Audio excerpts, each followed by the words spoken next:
Hey guys, today I want to talk a little bit about a concept called trickling in. And what trickling in is the first time that I heard this was in World of Warcraft, and it essentially means that someone goes in and then dies, and now your team's stuck with 4 people instead of 5, so then it fights a 4v5, and all 4 of them die, and then the one person comes back to life, and they run in alone. Instead of waiting, they die in a 1v5, and then it's a 4v5 again, and a 1v5 again, and a 4v5. And it's never a 5v5, so your team keeps losing. Well, this video kind of shows the worst case scenario of trickling in and why you shouldn't be doing it. I'm currently playing Sonya in this game, and we do have a Sylvanas, so it's pretty much just keep Sylvanas alive, make sure that she can turn off structures. But you can watch, they keep going in one by one. So right now they have 2 people dead, and we're just taking out this structure. We have all 5 here. I get my Wrath of the Berserker. I turn on Wrath of Berserker when we go in for this fight, and I just start melting things, right? Now, they went in a little too early again, and they died. And so we get to go for a structure. Now it's a 4v5 again.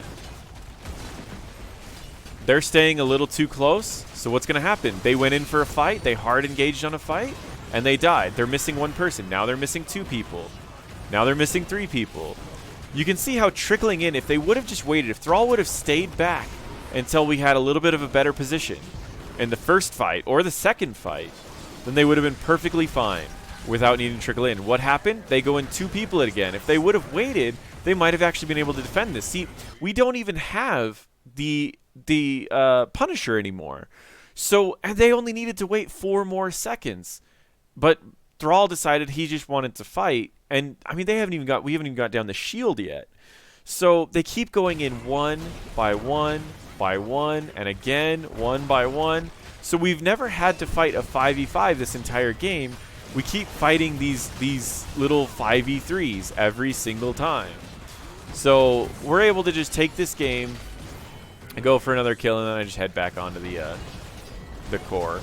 You can see we never had to, this entire game, we never had to fight an actual 5v5. So we just won a game in 8 minutes.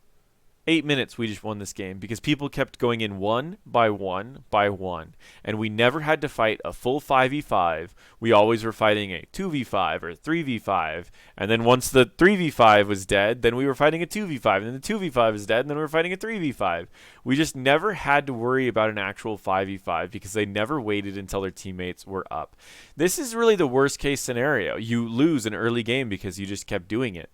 And this shouldn't have happened. The death timers are so small this early in the game. All they had to do was wait. And they could have defended against this at any point. So this is what trickling in is, and this is what you should be avoiding whenever you're in a game with these team fights. Don't go in one by one and die. Just wait for your team to respawn so you can fight an actual 5v5. Thank you.